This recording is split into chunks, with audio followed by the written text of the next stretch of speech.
Morning, morning, everybody. Good morning, folks. Welcome to another Wealth Coffee Chat. Kylie, good morning to you. Kevin from Florida. Mate, always great to see you. Alison, Chris, Luke, good morning to you guys. Thanks for joining me. Bit of a miserable, rainy old day here on the Gold Coast. Good to see everyone's jumping on right now. I'll do the quick intros as we warm up. We'll try and get it cracking this morning. Yesterday I wanted 10 minutes over. Anyway, I think I've probably got to learn to be a bit more concise in my communication. As I said on the screen there, team, Jason Witt's my name. Most of you know that. But if you don't, and if you're new, and if you're wandering by and you're saying hello for the first time or whatever that might be, give us a shout out in the chat. Say hello. Hey, Nintendo, Sharon. Good to see you, mate. Good morning. There's a couple of Facebook users in there, whoever you are. Great to see you as well. Sometimes I don't get to see your name because Facebook does something strange and weird. Stephanie, good morning to you. Simon, great to see a bunch of you on this morning. Hey, listen, today I want to do a little bit of a stats deep dive into the Brisbane residential multi-density apartment / townhouse marketplace. And there's a great report we went through yesterday. Which was from Melbourne, and comes from SQM Research, RP Data, Charter Keck Kramer put this report together. It's a fantastic report. One of the best in the industry. And hey, Lee, all the way from Tassie. Good morning to you. Riley McNee, how are you, brother? Marcus, great to see you. Hey, let's dive into, because yesterday we talked about Melbourne, and, there's two cities that we've been very, very, very bullish on for quite a while. We think they provide, serious value, have provided serious value and continue to provide serious value. One is Melbourne, and we still believe Melbourne buying. It's going to be the biggest capital city. It's going to be the biggest city in Australia, on target for that by 2032, 2035, I think yesterday. It's going to be the biggest city, and you can still buy well-priced properties there, up to 30, 40% below, excuse me, the median price of Sydney, folks. They won't last for long. I can tell you right now, within a decade, that won't be the case, maybe even earlier. I think less than 5 years.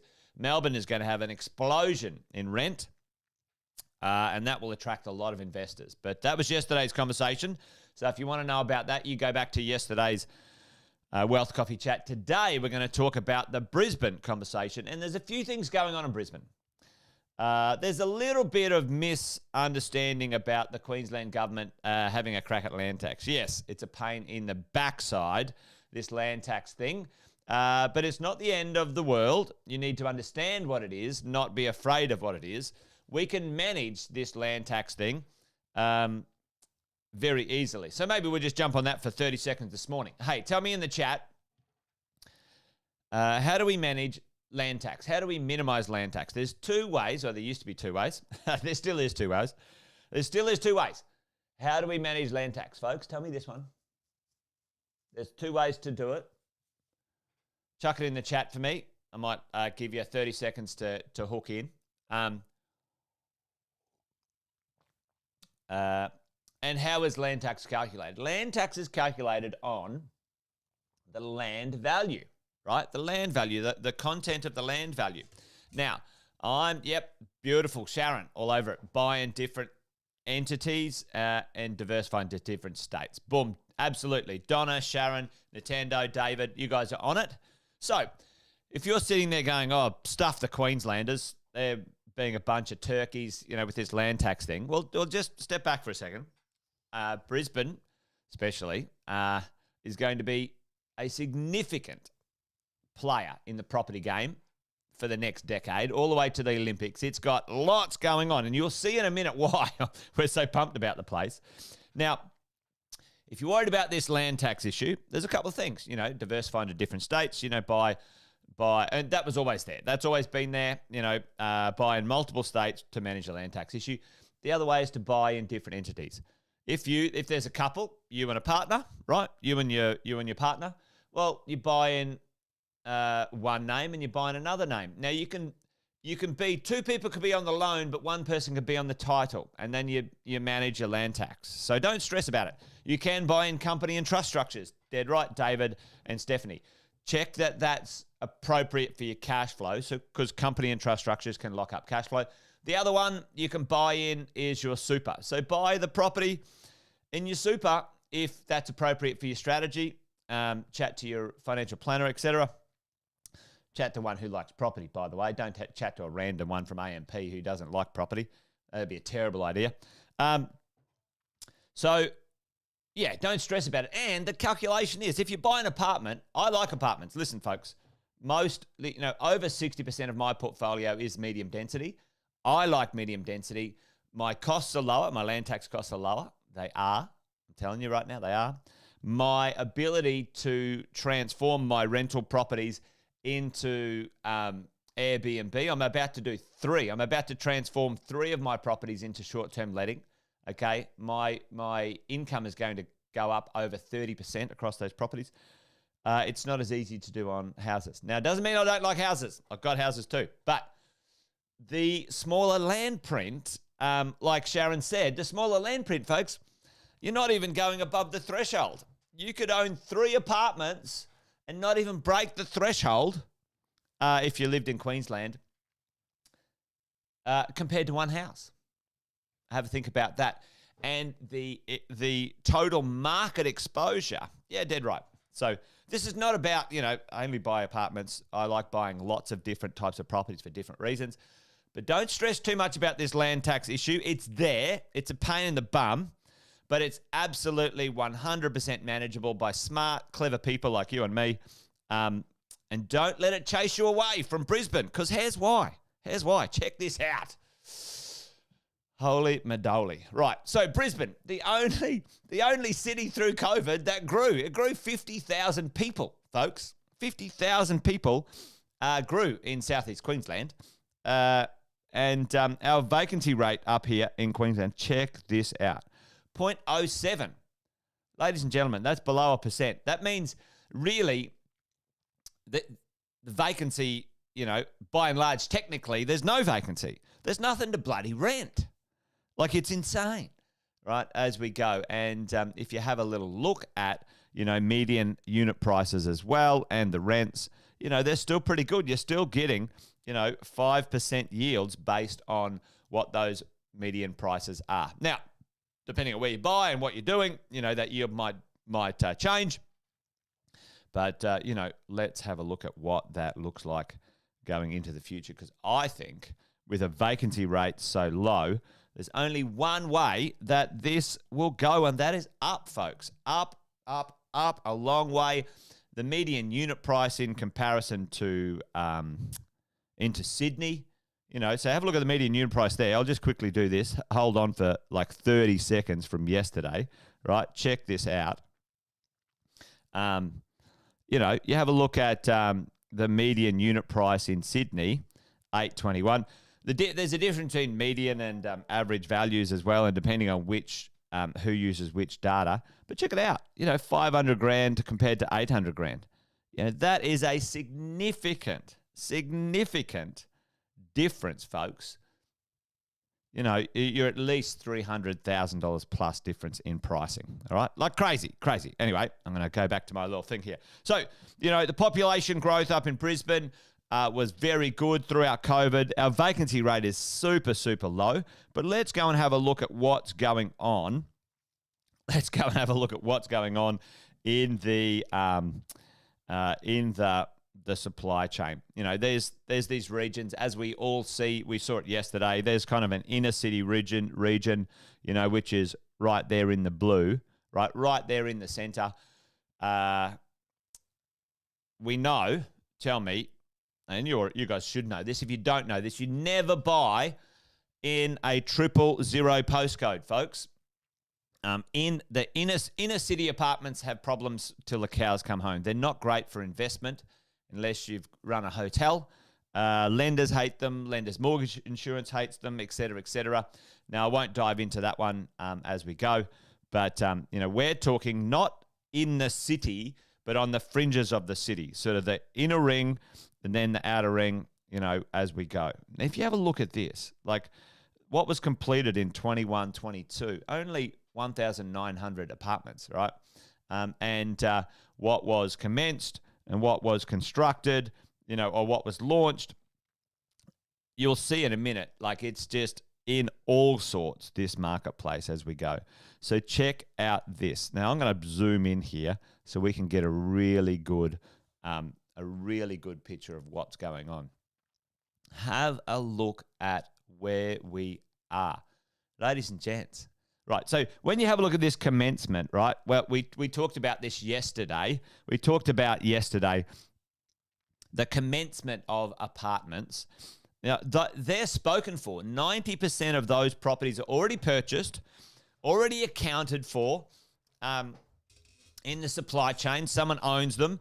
I was saying yesterday that a lot of those new properties, especially in the last couple of years, have been purchased by owner-occupiers because, there was a huge push. The government was giving away free money like drunken sailors for the real estate market. Listen, I benefited from that. I personally believe that was an absolute mistake by the government. And I don't think they should do that personally, but it's a vote-winning issue, not a commercial issue, let's face it. But I benefit from it from a business point of view. But if I had my vote, I would vote no for it personally. The market doesn't need it. It stuffs the market up. Anyway, I'm getting political momentarily. Oh, yeah, Luke. Luke, you've crushed it, man. You've crushed it at Wynnum, dude. Have you visited Wynnum? Luke, you gone down to the little beachside suburbs and driven along where all the cafes, restaurants, the parks are. It's bloody brilliant, mate. It's such a fantastic place. You've done well there, buddy. You won't go wrong with that one. That is for sure. I'm building a house just around the corner from you. I love Wynnum. So listen. Anyway, look at this. That just speaks for itself. Have a look. Have a look at the fall of that, folks. The fall. 1,000 properties launched in 2022 financial year. That's a disaster. That is a disaster, team. That is what was it? A 93. I'm going to write it in big letters. 93% reduction in supply. And tell me right now, what do you think? Tell me, just ponder your navel for a moment. Ponder your navel for a moment. Overall, in the marketplace right now, do you think the media is really pro? Yeah, nice, Luke. Let us know if you're in town. If I'm around, we'll catch up for a cup of coffee, mate. Listen, or a wine, maybe if it's a Friday afternoon. 93%. Like, let's just seriously tell me. Do you think right now, with a little bit of uncertainty with interest rates and this land tax malarkey, which is real, but it's being blown up too much by unknowing investors who don't understand how to manage it. What do you think's going to happen? Do you think that 1,000's going to get better in the next 2 years? Team, tell me right now. What do you reckon? Do you reckon developers out there are really bullish, going, yeah, no problem. I know my building costs. I know my builder's fine. Interest rates are low. Heaps of people are buying. This land tax thing's not gonna bother me. So let's bring on heaps more apartments, right? Or townhouses, or even houses, by the way. Registered land's a million miles away as well, and that's a different supply chain. Hey, Gary, this is specifically Brisbane, but Gary, like Gold Coast, I live in the Gold Coast, and mate, it's as bad, if not worse. The supply here is nothing. It's rubbish. Anyway, there you go. But it flows up and down the coast. Listen, it's in all sorts, folks.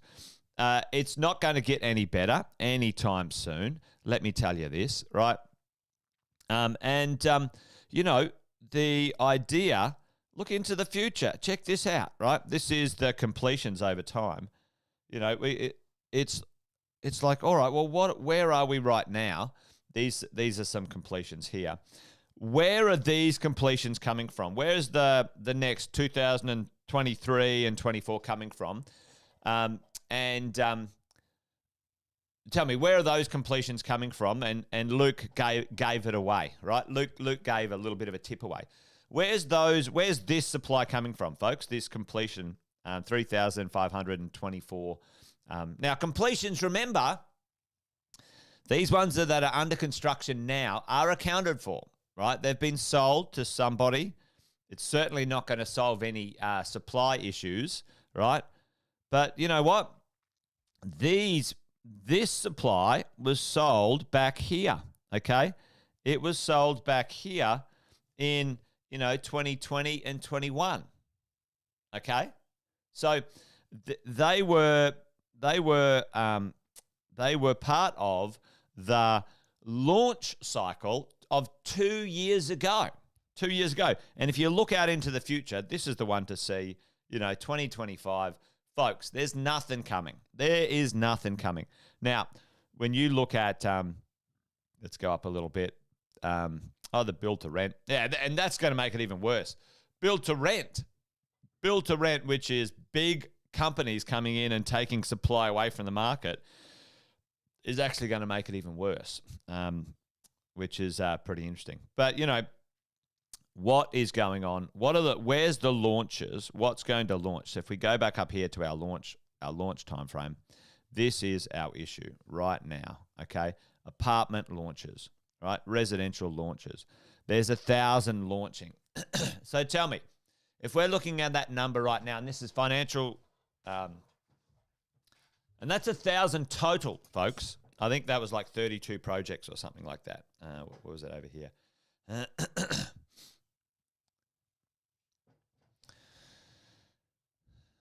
Couldn't find that number. So that's 1,000 total launching. Now, if they're launching, as a percentage, tell me right now in the chat, just because it's launching, so it's available, hey, we've got an approval and we think we want to sell these. What do you guys think right now? Put in the chat. What's the percentage of successful launch to commencements? Launch to commencements. Have a think about that. Think about it right now in the terms of, launching a deal. Yeah, I reckon it's going to be 50 to 60%, Chris. So this is going to be even smaller. Let's even argue that's, even if it's 80%, that's going to be 800 actual properties get to market. Okay? 800. Folks, that's why I'm massively bullish on, hugely bullish on Brisbane. And like Luke's saying here, he worked out that the off-the-plan apartment has less land content and was going to work better for him at that moment in time versus a house and land package. And where Luke bought it over in Wynnum, it's pretty cool. It's close to the water. I like it because I'm building a property there too. But anyway, hey, morning, Hardik. Good to see you, mate. So the gist of it is, team, that, the Brizzy market, if you haven't got a piece of Brisbane and you maybe got one, you need a second one. If you're sitting there right now and you go, shit, should I buy Brisbane? The answer is yes. Don't let the land tax changes stop you. We can manage that. We can strategize around that, team. All right. Waterfront is always good, Hardik. Absolutely. Because what's coming for Brisbane? What is coming? The 2032 Brisbane Olympics is kind of like the nirvana on the radar. And so, throughout COVID, there's 50,000 plus people in Queensland. 50,000 more. The population grew in Queensland, Southeast Queensland specifically. And now if you think about it from a point of view from like 22 over these 5 years, the next 5 years in Australia, and they're doing the summit right now, the job summit. There's going to be 1 million people. 1 million. 1 million. If the government can get its proverbial shit together, there's going to be, not $1 million, but 1 million people, more than 1 million people over the next 5 years come into Australia. More than 1 million people. There's 2 places they go as a majority. I'll do that. Which is usually Sydney and Melbourne. Sydney's expensive, Melbourne sometimes. And what happens? Not only do we get overseas immigration, but we get net internal migration into Brisbane. And Brisbane will be a big tick in the box for that as well, folks. Massive. Lowest vacancy rate ever. Lowest supply ever. Like, seriously, as we go. Yeah, David, you're dead right, mate. You've got to have the right developer on. It's a pretty tough ask at the moment with the marketplace being a little bit hit and miss with construction and that sort of stuff. But certainly, reach out to your coach and your PC. We've got some contacts that we can obviously leverage and understand as we move forward. Yeah. As you go. So you've got to get the right one on your team for sure. Listen, anyway, I could rabbit on all day about this, but there you go, team. So listen, at the end of the day, even if you're buying a second-hand property, a house and land, an apartment, a townhouse, all of these pressures are going to affect all of them anyway. Let me tell you that right now. Right now, the second-hand property market, is severely undersupplied when it comes to good quality listings and stuff like that as well. The new market, I like new market because, I want some tax deductions. That's part of my strategy. Sometimes that's good for you as well. Listen, I know we're launching an amazing deal up in Brisbane in the next little bit. I think it's launching to our members today. Don't be too concerned about the land tax, folks. There is so many good quality things for Queensland. And if you do it right, it won't matter. Anyway, there you go. Anyway, a little bit of a Brizzy pump up today, but there's so much good going on for the Brisbane market. And like I said yesterday, I'm bullish about the Melbourne market as well. We have been for a while. The fundamentals are just there, team. The fundamentals are just there. Anyway, that's it. Done and dusted. Wealth Coffee Chat over and out. Hopefully that was useful. As always, if there's something that that's on your mind, maybe, or you want me to have a Wealth Coffee Chat about one day, just leave me a comment in the chat. I've got a couple of things on the radar. I've got a finance plan, Wealth Coffee Chat on the radar. I've got property as a business on the radar. There was a few people interested in that one, and there's a few others as well. So make sure you join me, team, each day, about 10 past 8 for a bit of a Wealth Coffee Chat. Sometimes it's a rant. Sometimes it's, talking about what's going on. Anyway, you get all sorts. It's like a box of chocolates. It's certainly a bit of Forrest Gump. You never know what you're going to get. Anyway, Sunny Coast, yeah, Steve. It's often they don't break out Sunny Coast and Gold Coast and the smaller markets in those reports, but certainly, mate, I'll keep an ear out and an eye out for good data and information about those things as well. I do know that the Sunny Coast vacancy rate up there, mate, is really low as well. Like the Gold Coast, under 1%. Under 1%. It's lunacy, isn't it? Folks, you're living in a bubble. Like we've been living in this weird bubble for a long time about interest rates, right? And now interest rates going up to normal levels. I mean, shit, mate, 5% is not expensive money. Like, seriously, get over yourself. And I appreciate that maybe, if it goes up, that puts a lot of pressure on your payments. I get that. That's not what I'm talking about. I'm not being insensitive about that. But what I'm saying is, in the scheme of things, 5% interest rate is really low. And that's where it should be. That's where it's normal. Anyway, I'll leave that for another day. Anyway, I'm just rabbiting on and talking rubbish now. Anyway, Bye, team. You guys are awesome. Thanks for joining me. Adios. Yeah, there you go. Rented out 24 hours. Bloody hell, Steve. That is crazy good, mate. Well done. Well done, mate. Keep the dream alive. All right. That's it, folks. I'm done. I'm dusted. Adios. Wealth Coffee Chat over. Anyway, bye. I got to go.